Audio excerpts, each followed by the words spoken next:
Welcome to Free Thoughts. I'm Trevor Burrus. And I'm Aaron Powell. Joining us today is Peter Van Doren, Senior Fellow at Cato and editor of Regulation Magazine. It's been a long time, Peter. People who just started listening this year, I think it might have been, we don't understand the theme music that you're playing that is just for you. The cult of free thoughts. We're just gonna have, all right, Peter, learn us good. Go. No, that's often what we talk about in episodes of usually. Peter. Just say. So this one, I think we're talking about science and the place of science in public policy making. And so I want to start with a while back, the astrophysicist Neil deGrasse Tyson tweeted out a policy proposal of sorts. He said, Earth needs a virtual country, which he named #Rationalia, with what he said was a one-line constitution, which reads, all policy shall be based on the weight of evidence. Sounds like a pretty good idea. It does. I'm one of the few people at Cato with a science background. I was a chemistry major at MIT right up until the very end, which is a long story we won't get into. And here at Cato, I'm often perceived as being someone who favors data analysis and rational analysis of things, and sometimes get frustrated with my colleagues who don't know enough about statistics and science and data and things like that. But I disagree with the statement that you just made, and thus I'm sort of someone with a science background, but I've been around people with other backgrounds enough to learn that science is necessary and important in decisions, policy decisions, but it is not sufficient in my view. And that's what we're going to talk about today. Well, it's interesting because the last week's episode, we had Terrence Keeley on to talk about the production of science and how science is done and maybe politicized in certain ways. But you're saying something a little bit different. I mean, maybe that's true, but it's also this question of, should we just say science can solve public policy, whatever the science is, even if it's bad science, right? If it's like, well, I'll give you the example that I want to use from recent newspaper analysis that drove me to think about talking about this today was the Washington Post, right at the end of the last year. Their environmental correspondent, Juliet EilperinTrump, wrote an article that said the EPA Scientific Advisory Board had issued 3 draft reports that concluded that 3 proposed Trump environmental rules conflict with established science, right? And then the therefore, not explicitly stated in the article, but you could read between the lines was, when there are particularly mostly environmental questions, something called science should decide, or scientists and their advanced training and what they figure out about the world, in effect, should tell us what to do about climate change or particulate matter or rivers and harbors or water pollution, any number of questions like that science should decide. And then what's interesting is Trump has changed the composition of these science advisory boards greatly during his administration. So 2/3 of the members of the board that wrote this report were Trump appointees. And they were clearly different ideologically than the scientists that they had replaced. But they too were kind of chest out front saying, we're being ignored here. And we think, again, something called science, like Tyson's quote that science and scientists and what they think should determine what policy ought to be. The problem here, though, I mean, so we can think of plenty of examples where we have scientific evidence or any kind of, we've got evidence of X, and then policy people prefer to do Y. So take like anti-vax, right? Like there's one where the science says, to prevent disease, you need to vaccinate. There's something called herd immunity. Right. It exists. And the evidence is fairly overwhelming, but for a combination of sometimes political and sometimes just spending too much time reading in a Facebook echo chamber, people reject that and make decisions. And so you can imagine with these environmental panels that, the issue is simply that they've made a recommendation, but for political reasons, Trump's base doesn't want more environmental regulation or wants different kinds of environmental regulation. They're going to consciously ignore. That's one way of thinking about it. The other way of thinking about it is that when you have scientific findings, and we'll bracket the issues that we talked about last week with Terence Keeley of how much politics goes into the scientific findings on the supply side, right? And we'll say let's say the science is good science. Let's assume it's true, whatever that means. The procedure for getting from we have a set of facts about the nature of things to what do we do with that? What do we do next? What is the right policy to grow from that? And it sounds like you're saying that the issue is more like that second one, is that the science kind of underdetermines the policy. Yes, although I hadn't thought about the vaccination case in my thinking before our discussion today, and that I might be more science on that one, which is the decision of some people not to vaccinate their children for whatever reasons has consequences for others. And again, so that I think even the anti-vaxxers would agree with my statement that their decision for their own children has consequences for others. Eventually, once so-called herd immunity is, in other words, that a few people can not be vaccinated, but once we reach an important threshold, and that number is what, 5, 6, 7%.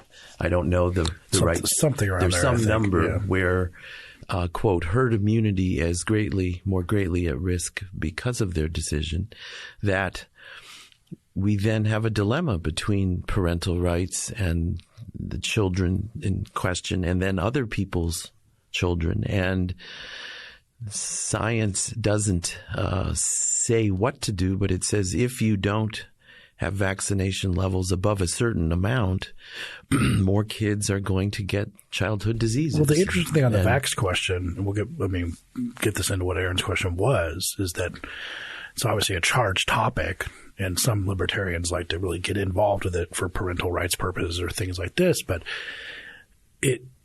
I think it actually highlights what we're talking about, because there are, I don't know how many vaccinations, the diseases you can vaccinate against.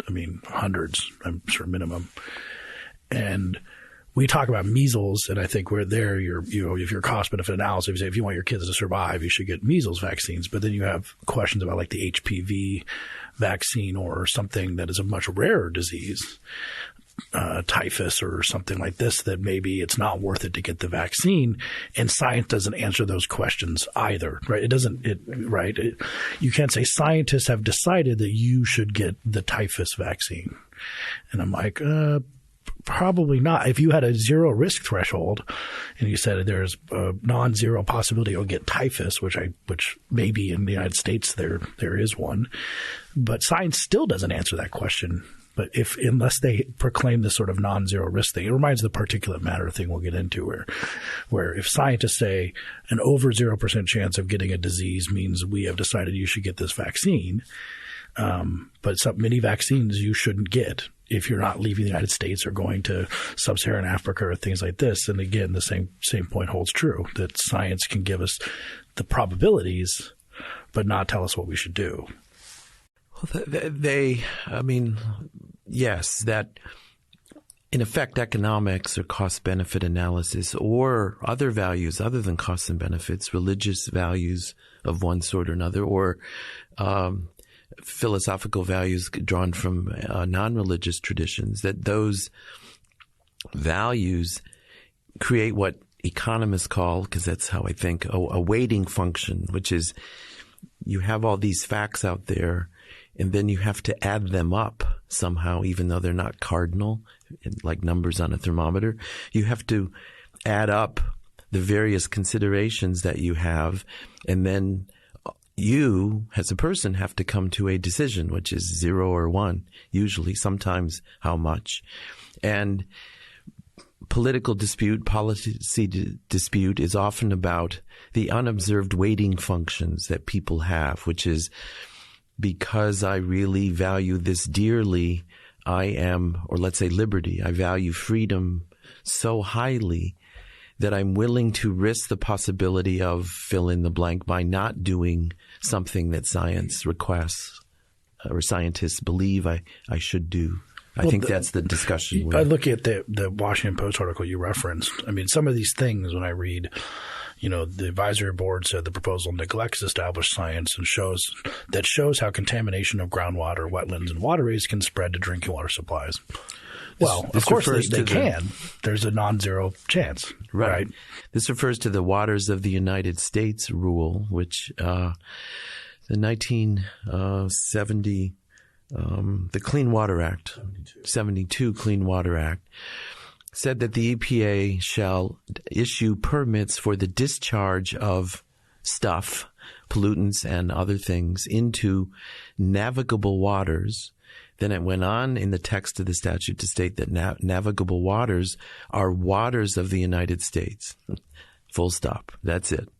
So then there's been 2-3 generations of legal dispute over how to interpret that statute, with Democratic administrations tending to go on the feds. The feds have more power, expansive end of the continuum. The bird bath in your backyard might be a water of the United States. Yes, yes, that would be the funny way of describing that position. And the Supreme Court has weighed in on this twice and said, well, we think there are limits, and they come up with another legal term called significant nexus of something to describe.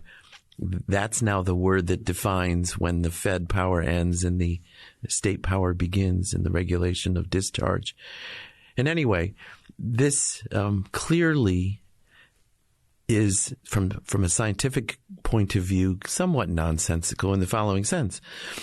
Everything you put into some small thing eventually, through the filtration of groundwater and whatever, probably ends up eventually somewhere in a navigable water. But everyone realizes that the writers of the statute probably did not want the feds to have regulatory authority over everything. And therefore, this ends up being not a scientific decision, but a policy wrestling match, which goes back and forth, and we're now in one phase of that struggle. But the scientific advisory report to the EPA acted as if science should and ought to decide what the waters of the United States are. This, Beck, you mentioned that the weighting function. It seems like the role of a lot of science talk in both policymaking and in politics in general is almost used in an attempt to sidestep having to argue about weighting functions. That you and I have different preferences, different tastes, and it's not just that it's complicated to argue about those things because there's so many determining factors and there's differences in values and where those values come from, and it's hard to critique them and so on. So it's hard to have that conversation, but it's also hard to make arguments in it because you get down to, well, simply like my preferences are better than yours, and so you should be compelled to act in accord with my preferences instead of your preferences. And I mean, the majority of American politics simply is people doing that, but they don't want to come out and say they're doing that because I think at some level all, or at least most of us, recognize that there's something untoward about doing that explicitly. And so you're right. I mean, behind everyone's back we go, I really don't like that person or their preferences, and I really want to eliminate their preferences from the policy discussion. And guess what? Here's an easy way to do it. Say science has determined that you are out of bounds, as opposed to I don't like your preferences, which leads to a more difficult conversation. I mean, science, in my view, as someone who has a quasi-science background, most people don't understand it. Most people don't understand statistics. They don't understand what scientists do, how they argue, what the process is. It's a modern version of the priesthood. It acts as a silencer of further discussion in a way that most people say, wow, that person wears a white lab coat and seems really smart, and maybe I ought to pay attention to them. And my little backyard pond, maybe it's a big polluter, and I ought to listen. And I can't read the scripture in the original Latin, or understand the scientific papers. Yes. Yeah. I mean, this also sounds a lot like the way the Constitution is used in a lot of American political debate too, that, most Americans they've never read it. They don't know exactly what's in it. They've heard some things about it. But if someone from Cato says something's unconstitutional, wow, even I don't always. I asked Trevor and Aaron, well, what does that mean? Right, but even outside of like the experts, so the lawyers who, know more about it than the average person, they disagree about it in the same way scientists disagree. But at like the average person level, I have my political preferences, so I like guns, you don't like guns, and I can just say Second Amendment rather than having the argument about preferences obviously the Second Amendment, there's long jurisprudential history about what this thing actually means, but most people don't know anything about that. It's simply like it stops discussion. It stops discussion, and It's a way to sidestep having that conversation. Bringing up guns is interesting because what Peter was saying previously about the science comes in and just says, this is the answer. In the guns debate, that has come up too. Now, this is social science, so it's even squishier than the environmental science. But you have people in the public health guns world, which is a lot of the stuff coming out of Johns Hopkins, who say essentially scientists have determined you shouldn't have a gun in your house because the risks outweigh the benefits. And every time I hear that, I'm just completely perplexed about how someone could even claim that. I mean, it's a category mistake. It's like, but has science determined whether I should have a pool? And does the fact that I love swimming factor into this at all? It's like, no, science has determined that you shouldn't have a gun. Related to your discussion, notice the scrum that has occurred over whether the CDC or the federal government is allowed to commission or spend money on, quote, gun research. Yes, which they have been forever. And if anyone listening who hears this all the time, they just can't advocate for gun control. But notice from the Dems, right, the base is very right. Why does the GOP hate science? Yes. What are they afraid of the CDC? So are you aware that in the omnibus appropriations bill that just passed in December, there is money now for the CDC to start again and not be banned from, quote, gun research? Yes, I'm aware of that. But what's interesting is notice that if you're for gun restrictions, you think that having the scientific research will be an overused word now, trump card in your analysis of this decision. You can't say, I want gun control. You have to say the CDC says we need or ought to have gun control because they're scientists, and somehow that makes your preferences better than if you just said, well, guns is really scary from my point of view, and I think the Second Amendment allows the freedom of the right to bear arms, but even the Cato Institute has said it doesn't mean an unlimited license to do X, Y, or Z. And therefore, then we have to argue about it rather than say, well, I just want to have one more point does on or doesn't. Before your question, Aaron, one more point is just the idea there is that the CDC inevitably will come up with a prohibitionary kind of suggestion because it doesn't take into account preferences. See, I mean, that's why I brought that's why I brought in like swimming pools. No, I mean, right? I think our priors would agree with what you're saying, but if you just looked at like dead kids, like let's say drowning in swimming pools, and said this is not worth the risk of having a swimming pool, and ignored liking to swim, then you would come up with the conclusion that you shouldn't have swimming pools. And if you ignored liking to shoot, you would come up with the same conclusion, which is why it's a category here. right, yeah. It's striking how much I've long thought that America is an increasingly secular place, and even our politics is increasingly secular in the sense that even though we have enormous numbers of Americans have religious beliefs, but we tend not to make religious arguments in the public policy sphere, right? Not anymore. That's becoming increasingly the case. How much of American public discourse and politics of voters ends up looking like sublimated religion? In the sense that what religion is, if we're arguing about policy with religious overtones, it's about like an appeal to universal truth, right? Like my God, who is, either knows universal truth or determines universal truth, says X, and we should do what's in line with X.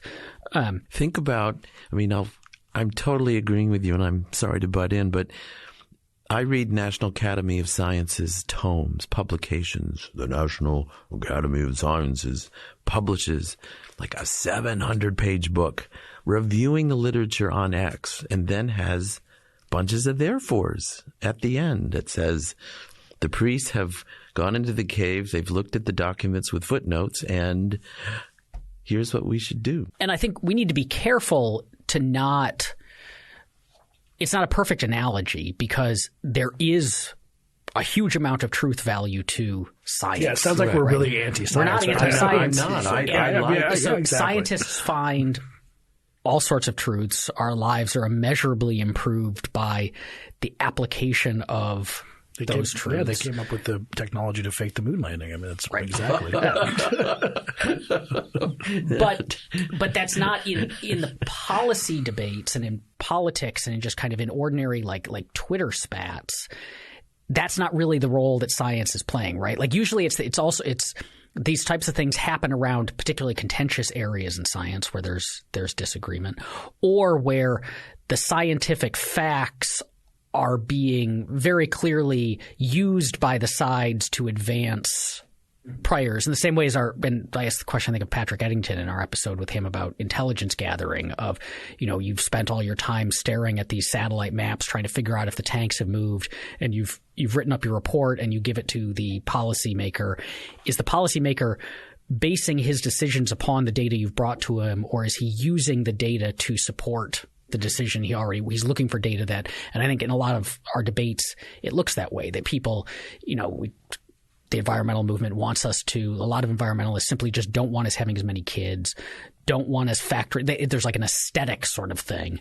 And then we can grab onto this universal truth and use it to bludgeon people who disagree with us and to brand people who disagree with us, not as people who disagree with us, but as heretics from the universal truth. Like there's, so that the Neil deGrasse Tyson thing is like, there's just this evidence, and it's, what we should do is just simply do what's in line with the evidence. It's similar to if God says X, we should do what's in line with X. And I think that's where these problems come in, because then this ticks backwards into the science itself, that the scientists participating in these political debates, and again, this isn't all scientists by any stretch of imagination, start to see their role not just as gatherers of data and evidence and assessors of it, but they're the people who we're looking to tell us what to do with it. Bill Nye and Neil deGrasse Tyson, and other people. Yeah, it does have a religious overtone to it, I guess. Bob Nelson, who sadly a recently deceased member of the editorial board of regulation and an economist who worked for the federal government for 20 some odd years in the think tank within the Department of Interior, and then went on to a successful professorial career at the University of Maryland. His work towards the end of his life was on environmentalism as the new American religion. And so Well, this feeds on there. I mean, sort of not only is science the new religion, but environmentalism in worshiping science is also – environmentalism itself is a belief system that borders on the – because they talk about the sacred and the earth and the – I think it's important. I mean, we're also as opposed to costs and we're also not benefits. degrading environmentalism here because it's important if you do view it as a preference – like Aaron mentioned, years ago we did an episode touching on similar themes with you. Yes, about letting environmentalist preferences count. I mean, if you we're neutral. We're again. I hope the viewer, the listeners, do not think we're making fun of science or because I'm a science nerd, and yet I want people with advanced training to be very careful about what therefores come out of the knowledge that they have. The observation was made, I read recently, that one way that you can see that a lot of environmentalists sort of just have preferences is with the antagonism that many have to nuclear power.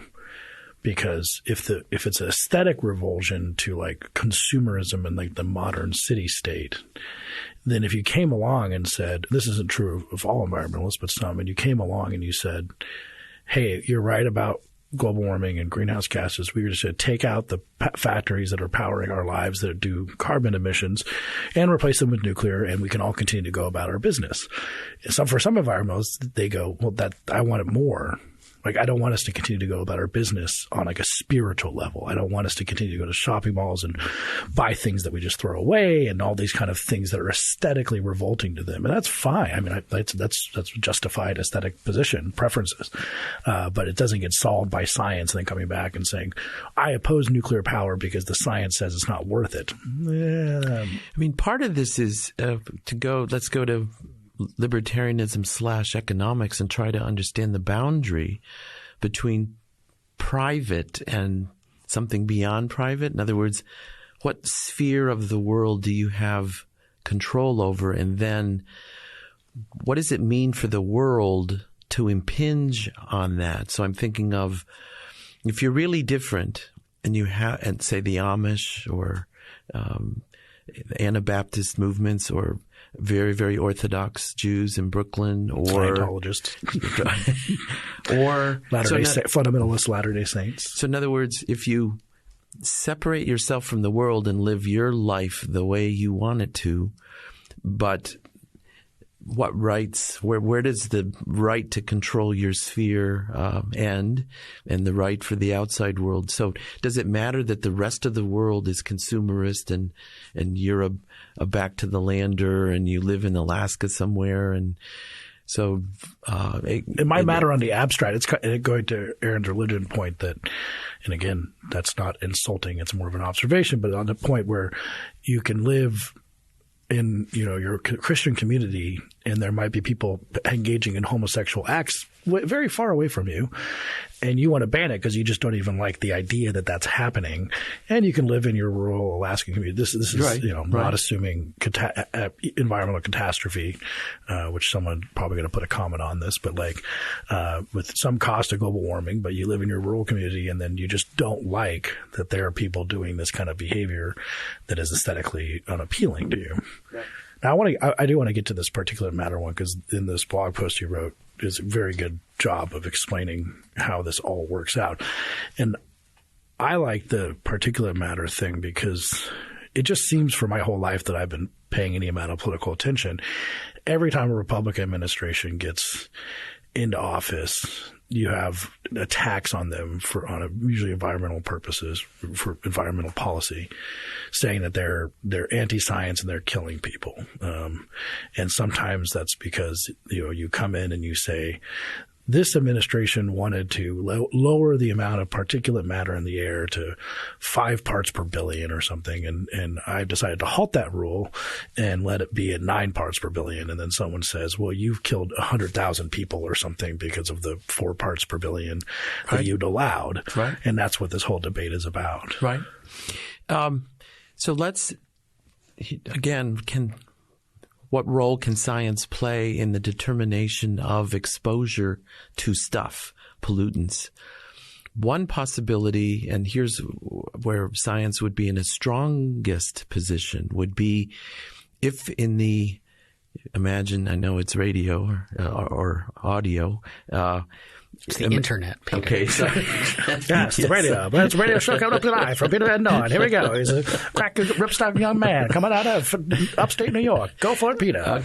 That's my horrible radio announcing. Caleb's going to write about this. Imagine the x-axis in our discussion is amount of pollutant to which you're exposed, and then the y-axis is the mortality rate or morbidity rate from exposure. If there were a large discontinuity in the function in that XY space, so that what scientists call a threshold effect, if you got below a certain amount of exposure to PM, then no costs, right? And if you were above that threshold, then lots of costs. It's not the dose, it's the poison kind of thing. Yeah. So that's not poison, it's the dose. Let's assume that those stylized facts were true. Then what we've called so far in this discussion, the false therefore from science wouldn't be so false. In other words, the if-then discussion in a pollution context would be, wow, if we cut back below this level, we really will not observe any health effects at all. Ooh, okay.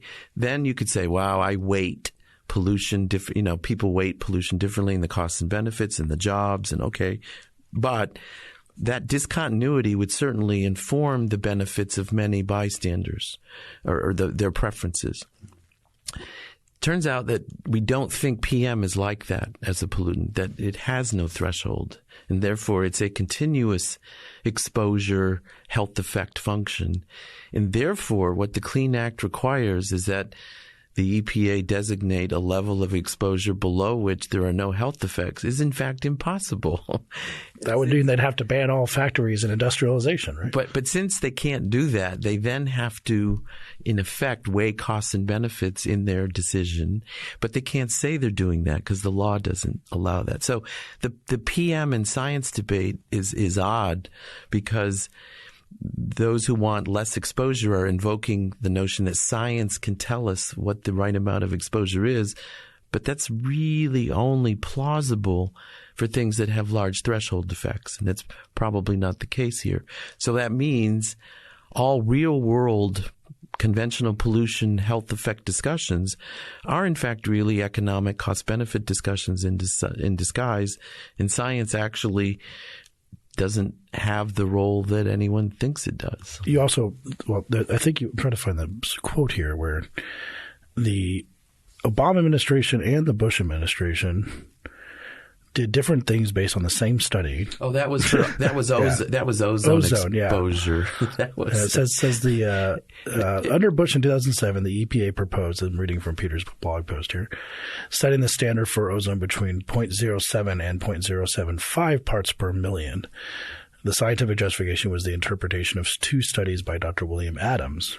And then the Obama administration said it was had to mandate between 0.06 and 0.07 based on the same paper. Correct. And then the author came out and said the reinterpretation of the standard errors in the statistical sense by the Obama administration wasn't correct. So the author then refuted the more liberal interpretation. Anyway, it just, to me, that's the absurd nihilistic weirdness universe one gets into if you ignore costs. Because the Clean Air Act says you have to. I mean, so we've said this before in our discussions, which is you got to go back to the statute and have a more rational discussion about conventional pollution and health. But it turns out the society doesn't want to have such a discussion. Instead, they want science to decide. I mean, that's what's so odd is the public may not, even if they listen to our discussion here, they may want to punt on this. They seem to. They want somebody with advanced training to decide for them what to do about this, because to have the discussion about how much the factories are or aren't worth, or the jobs or the whatever, it seems they want to punt on that, or maybe I'm missing. How much is general mystique around scientists So for the last several months, my family has watched a lot of 50s monster feature movies because my soon-to-be 7-year-old son is into scary movies and monsters and things. Like The Blob and like Day of the Triffids and things like this? And Them. Okay, and, all right. Cold War sci-fi. Yeah, and Invasion of the Body Snatchers. And we're looking for movies that he can watch that aren't like, he doesn't immediately identify as, oh, this is for kids, but also isn't going to terrify a 7-year-old. And these 50s creature features seem to fit that bill. But one of the striking things in these movies is the scientists.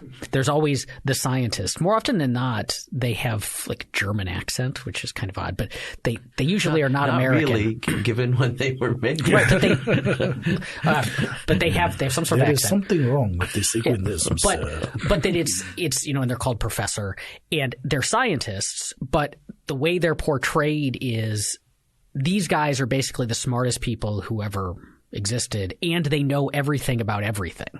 Right? It's this kind of universal knowledge that they possess.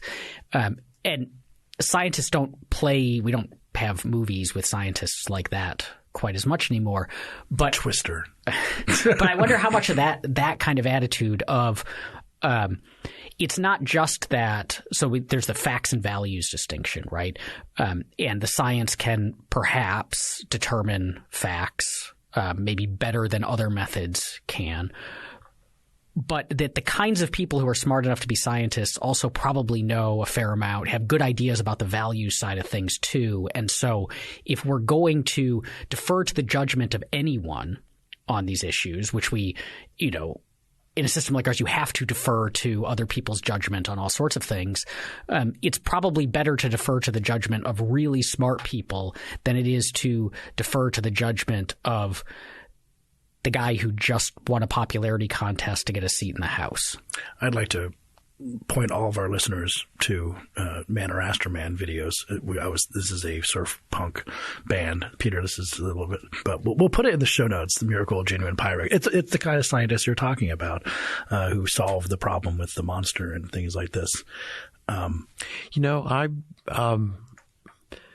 I have these little trite phrases I used in my classes and I still use in my lectures with undergraduates. And we talk about this. I always say, I can't give you answers. I can describe for you the choices you face. I mean, and I think people want answers, and people look to smart people for answers. I mean, it must go back a long time. And your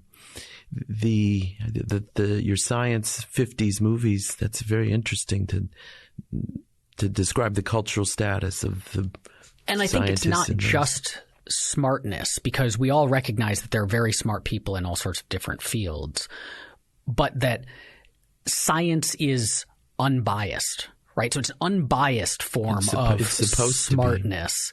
And so we can trust not just the facts they're bringing us, but because they're the kinds of people who are unbiased, their judgment calls must also be. It's supposed to be a discussion among smart people about the reproducibility of results, right? Science is not an end game. It's a process where we talk about, I've tested this way and here's what I've found. What do you think? And then a referee, right, another smart person says, have you thought about this and this and this and this? And you go, oh, yes. And then for the ones you haven't thought about, you try to fake it and get the article published.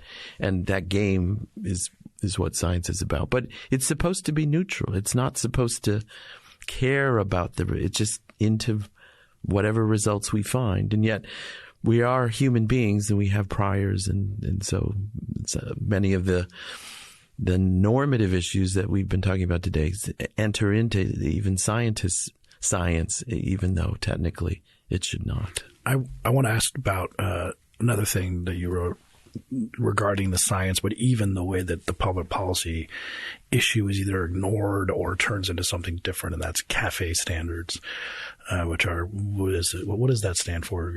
Corporate Average Fuel Economy. Okay. Yes.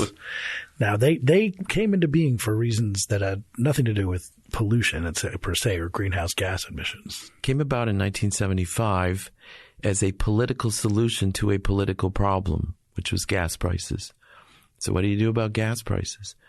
Well, you could say that consumers are smart, and if a product comes out there whose extra cost will save them lots of daily expenditures on gasoline, they'll buy it.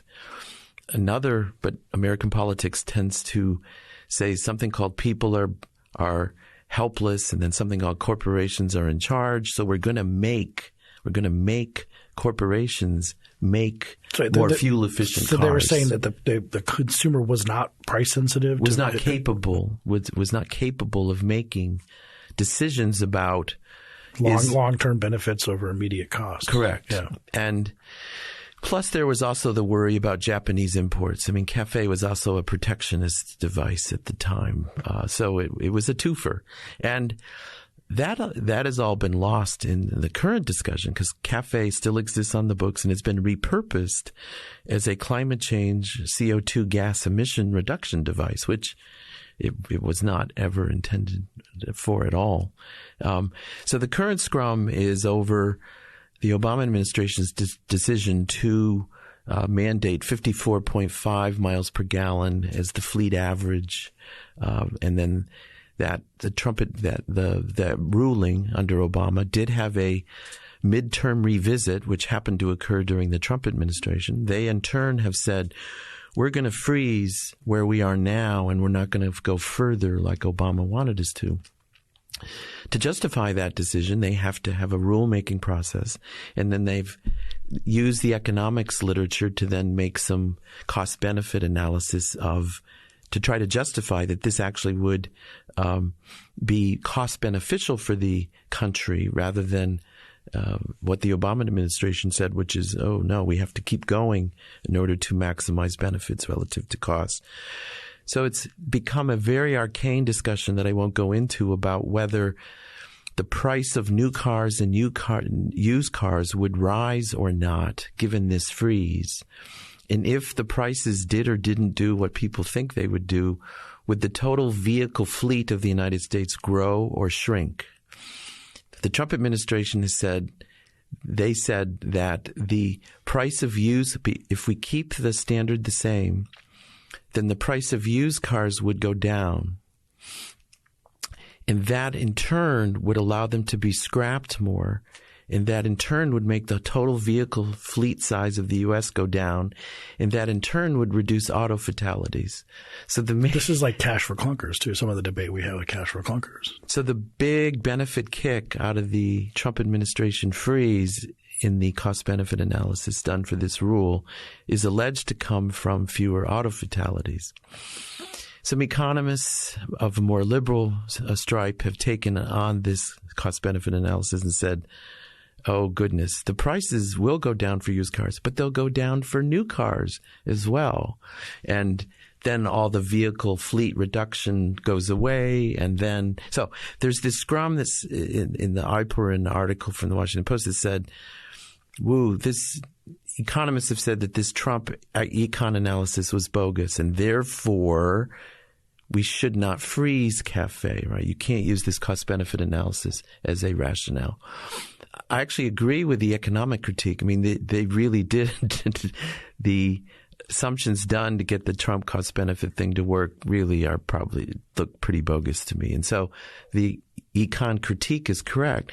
But I still think no, therefore should come out of it because CAFE is crazy. A CO2 tax is, CAFE is estimated to be 6 times more expensive per unit CO2 reduction than just a straight up tax or cap. Right. Yeah. So that's the big econ cost benefit, therefore. So they've confined their analysis to this little scrum, and it looks like the liberal economists are saying that the conservative economists are wrong. And I think they are correct in that. But the big picture is CAFE is not a very cost-effective policy at all for dealing with CO2 emissions, if in fact that's something you think we need to deal with. It's kind of interesting because going back to the theme of the talk where you're trying to – obviously we do measure the value of lives when you do regulatory policy. It's inevitable. People think it's very distasteful, but it would be crazy to not do that. And obviously deaths matter a lot. And so we're talking about preferences of whatever. So we could say preferences for cars with big, big cars, Hummers, things like this. But like there could be auto fatalities. And then there's, of course, scientists who come in and say if the global warming happens, then we'll have fatalities from fires and things like this. And it's all this sort of war about cost benefit analysis over something that doesn't actually do much about the thing that they're talking about. Correct. That's again, there's scrums and meta scrums and then big questions. And if you really want to invoke science as an answer, doing it within the cafe context of our study is better than your study. Yeah, but the big point is none of this makes sense from a scientific point of view. That's at least my view as an outsider. And that's an interesting point about the way that science enters into this stuff, because we don't tend to use scientific findings as okay, let's take a big step back and say, this is our overall goal. And this is what the data now tells us about either whether what we're doing is getting us towards that goal, or here's a better way to approach that goal, faster, cheaper, whatever else. It's never that big step back. It's instead, or not never, but most of the time, it's instead we have these pre-existing frameworks, CAFE standards or the Clean Air Act, that have political constituencies, so people who are invested in continuing them, or people who simply are invested in them in the sense that they built their whole career around understanding these things, litigating these things, arguing about these things. My third house was paid for with CAFE litigation. So they don't think outside of it. Correct. They're not Peter really was capable. joking, by the way. He only has 7 houses. No, he does not have 3 houses. But and so then the science, whatever the science tells us, gets squeezed into those small frameworks instead of enabling the big step back, which also, because the science, that squeezing of it requires massaging and interpreting and picking and choosing instead of taking the whole picture, it politicizes it even further, because it gives even more opportunities for legitimate critiques of, you're cherry picking, or that's not really what it said. No, I mean, there is this intense debate now within the auto transportation, gas mileage, econ community, and yes, there is one, about scrappage rates, about whether the auto fleet will or will not get bigger or smaller because of CAFE decisions. And I am hitting my head as I read these things. And my colleague Jeff Myron says, Peter, that's not the important question, which is what Aaron's saying. How did we allow science to confine us to this weird little box that everyone has forgotten the origins of, which was the gas crisis in the 70s? All this said, then, if we are to be good voters, good citizens, maybe good policymakers, legislators, whatever, how should we approach using science in our policymaking? We've got this new evidence that says something. How do we connect these new facts to the values, or at least not get into all of the problems that we've talked about for the last 50 minutes? In my view, what science can do is inform your own preferences. Whether it's vaccines, whether it's private goods, how should I live my life? What kind of food should I eat? What's the evidence for the health effects of this or that or the other thing? So scientific advancements, it can inform one's preferences about how to live one's life. And when it involves private goods, if the science is correct and then you use that science to change your own behavior, you yourself will receive the benefits. When it comes to policy and public goods, right, collective decisions, you start with the same process, but changing your own preferences about what you think policy should be is just the start of the process. The science then informs all 7 billion other human beings on the planet about the same question. And then we collectively have to make decisions either within localities, states, countries, or the whole world. And all the problems of collective choice that this podcast and others at Cato and Cato's work talks about come into play, which is aggregating individual preferences into collective choices is difficult and subject to all sorts of anomalies and weirdness that there's also science on that, right, called public choice theory. So private goods, science, you can get benefits right away by changing your own life. For collective goods, science doesn't eliminate any of the hassles or choices or values in making collective choices that we already had. It just can inform our preferences to be different.